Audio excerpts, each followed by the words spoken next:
Over the course of UFC's history, there have been multiple decisions, split decisions, majority decisions, no contest draws that have ultimately changed the trajectory of a fighter's career path. In this video, I'm going to be listing 10 of those times where a fighter's career path was forever changed due to a judge's scorecard. Now, before I get into that top 10 list, let me go over some honorable mentions because Reddit flamed me for not mentioning these. Yes, I posted this script to Reddit and I got flamed. So we're going to go over the honorable mentions now. Benson Henderson versus Frankie Edgar, the second fight. And in this fight, Frankie Edgar lost a close decision. The only reason I didn't put it in the top 10 is because I feel like Frankie Edgar, I think he got his career back on path even though he lost his fight because he fought Jose Aldo in his next fight for another title. Even though he lost to Aldo, I don't think his Henderson loss affected that too much. Rose versus Carla in the second fight. This one was for the title. The only reason I'm including it as an honorable mention,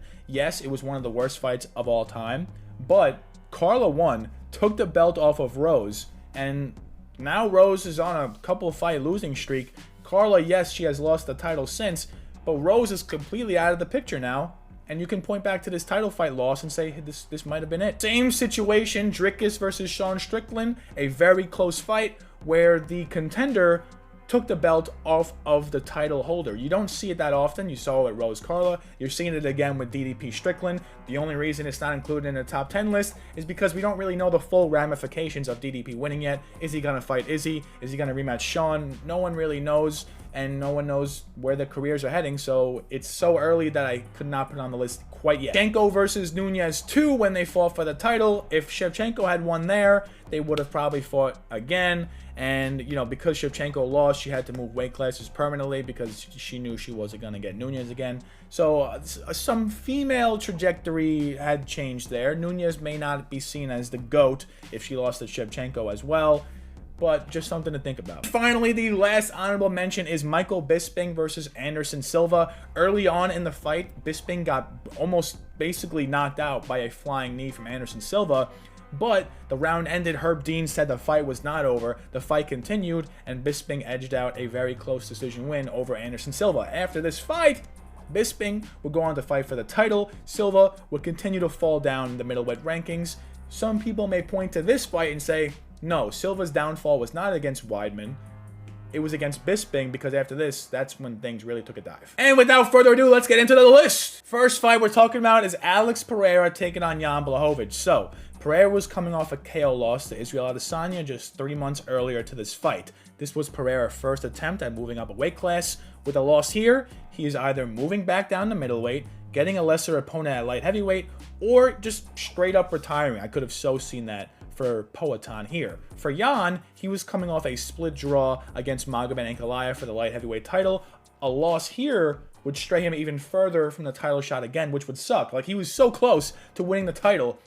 Judges gave him 2 of the 5 rounds and gave him like a half round too. You know, like, it sucks that he really should have been holding the title and then he gets this fight with Pereira. But regardless, to stay on track, Pereira in this fight definitely lost round 1 due to Jan having his back for most of it. Round 2 was clear for Pereira as Jan, you know, he was regaining his cardio from all the round 1 grappling with Poatan, and Poatan just struck at him from a distance. Round 3 was razor close, with Pereira landing 35 strikes to Jan's 26, but Jan ended the round with a nice takedown and finished the fight on top.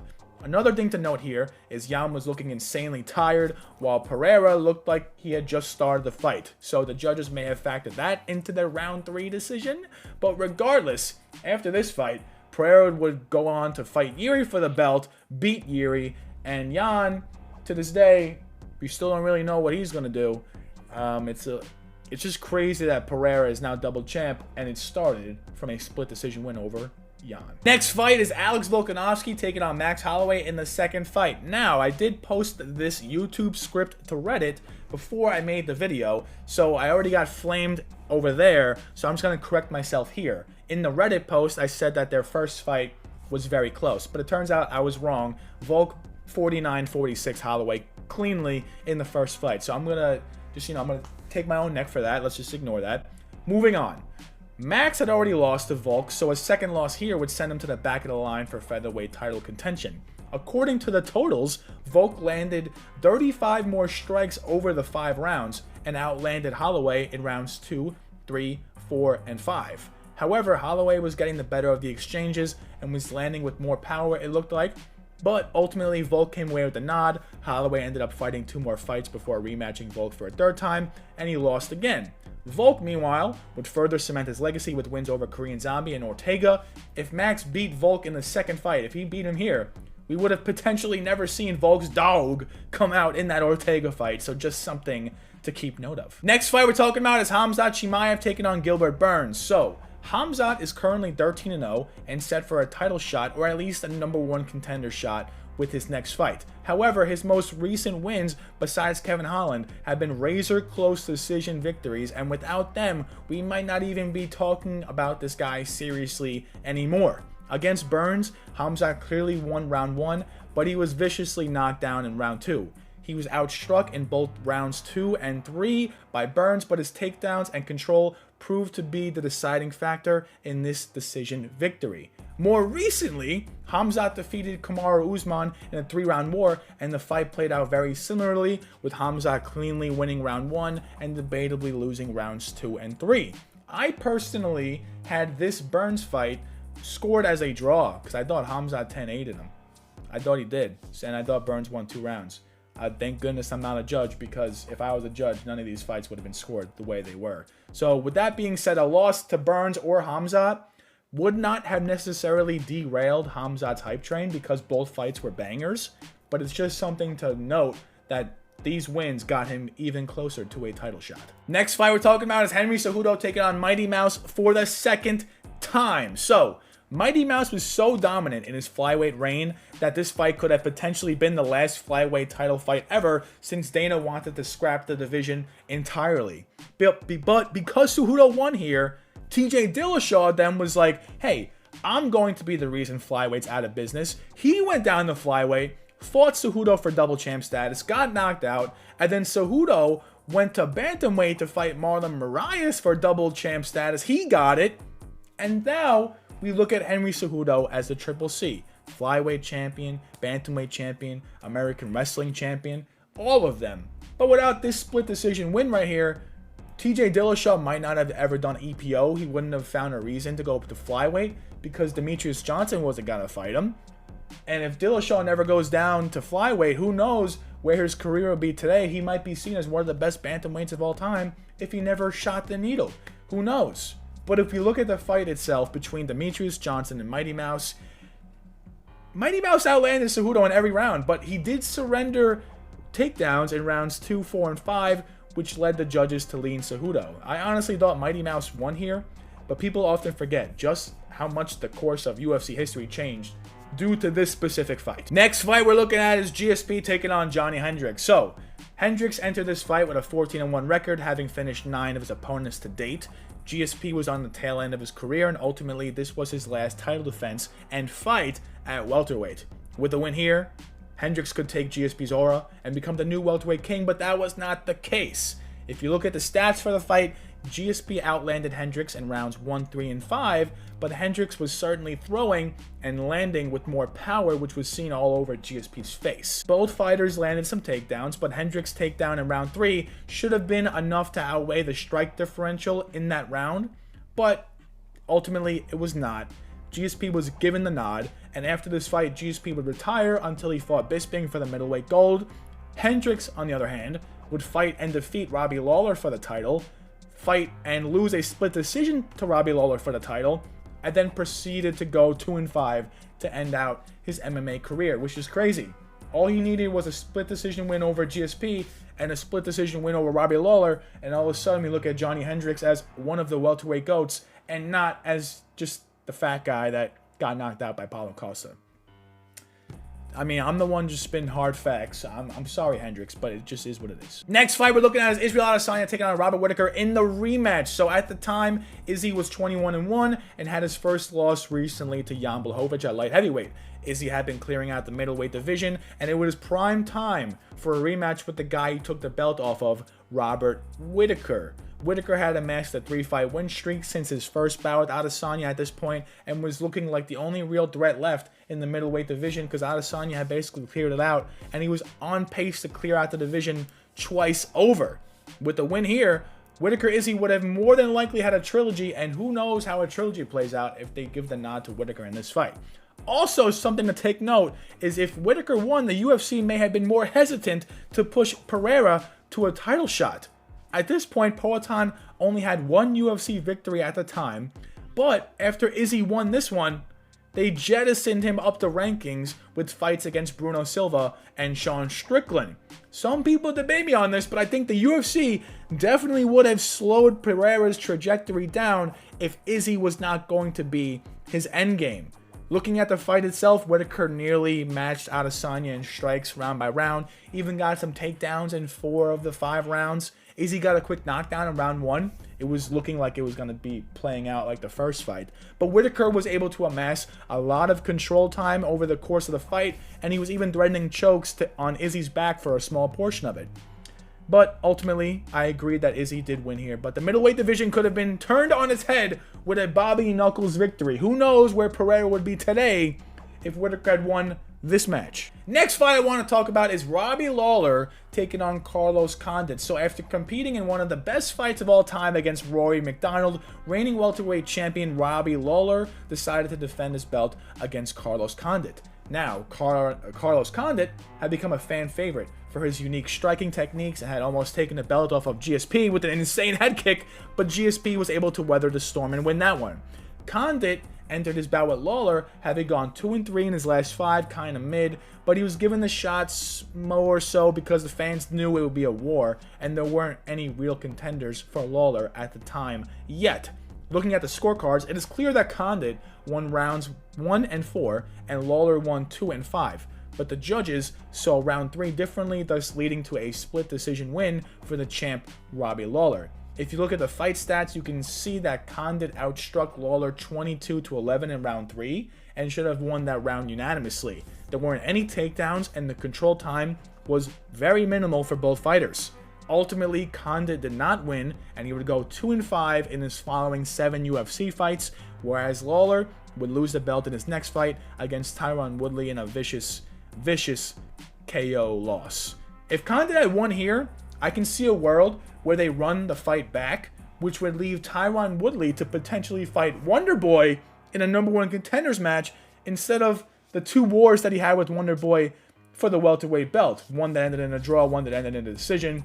You might debate that the second one was terrible, but the first one was definitely a banger. We might not have ever seen that if Condit had beaten Lawler in this fight. Next fight up to bat, Jon Jones taking on Dominic Reyes. So, Jon Jones was and still is undefeated heading into his title bout with Dominic Reyes. Reyes was an up-and-coming light heavyweight prospect who was 6-0 in the UFC and had a recent KO victory over Chris Weidman. Little known fact, he also had a KO victory against Jared Cannonier. That's pretty impressive in hindsight, but let's continue. In retrospect, if Reyes had won the decision here, people may say it wouldn't matter since he got brutally finished in his following 3 fights. However, if Reyes had gotten the nod here, who's to say that Jones would become a heavyweight? You know, odds are Jones is getting a rematch if Reyes wins this fight. If there's a rematch, Reyes wins that, all of a sudden Reyes is one of the new light heavyweight goats. He never fights Jan, he never fights Yuri, he never fights Ryan Spann, he never fights any of those fights. Or at least he doesn't fight them at the time. And if he had beaten Jones here, who's to say that he doesn't beat those guys now? Maybe he takes Jones's aura, you know? Something like that. But ultimately, this was Jon Jones' last fight at light heavyweight. He won and decided to go to heavyweight where he destroys Ciryl Gane. Another thing to note, if Jon Jones never goes to heavyweight, Ciryl Gane fights Stipe? Ciryl Gane fights Tom Aspinall way earlier? A lot of things could have happened, but I still think Dominic Reyes won. I really don't care. That brings me to the last fight I want to talk about on the list. Sean O'Malley taking on Peter Yan. The only reason I made this video in the first place is because Sean O'Malley is headlining UFC 299 in Miami this weekend, and I thought, wow, if it wasn't for that split decision win over Peter Yan, or actually it was unanimous decision, which is even crazier, he would never have gotten to this point. He would have never gotten a title shot against Sterling. He would never be headlining UFC Miami. But let's get into it. So coming into this fight, O'Malley was sporting a 15-1 record, and his only ranked competition was Pedro Munoz, a fight that ended in a no contest due to an eye poke. Jan, on the other hand, was ranked in the top 3 of bantamweight and had just had 2 title fights against Sterling, as well as a decisive decision win against Corey Sandhagen. So, for Jan, extreme jump down the ladder. For O'Malley, extreme jump up the ladder. I'm pretty sure it was like number 2 fighting number 13. It was something unbelievable that only the UFC would make something like this. So, by all means, this is a huge jump for Sugar, and a loss here maybe would have been seen as a fraud check, but at the same time, it was such a huge jump that people can't really blame Sugar if he lost this one. You know, even if the judges scored this in Jan's favor, however, I could still see a world where Sugar's stock got boosted because he fought a savage fight. I think he lost 2 rounds, but even if I think that, you can't ignore the fact that he went out there and gave Jan everything he could handle, and he looked like one of the top 5 bantamweights in the entire world, even if he lost. But he didn't. He won, and because he won, he got a title fight with Sterling. Now, if you look at the fight itself, let's see. Peter landed more strikes in round 1, and he had a takedown. So round 1, unanimously Peter Jans. Peter again outlanded Sugar in round 2, and he even mixed in 3 more takedowns, leading to over 2 minutes of control time in the round. Now, a lot of people like to say control time doesn't matter if you're not using it to damage someone or using it to progress positions to a submission. I don't know how I believe. I don't know where I stand on that, but I think if you can hold someone down for 3 minutes and they're just not doing anything, you win that portion of the round. And he did that for half the round. Just saying. Round 3 now was a definitive Sugar round as he basically doubled Jan's output. On MMA decisions, only 1 analyst of the 26 scored it for O'Malley. And if you look at the scorecards for the judges, round 3 was unanimous Sugar, round 1 was unanimous Jan. It mainly came down to round 2. Do you lean more for Jan's control or do you lean more for Sean's power shots? I lean more for Jan's control, honestly, but I could see how you might lean for Sean's power shots, which would lead you to make Sean O'Malley the winner.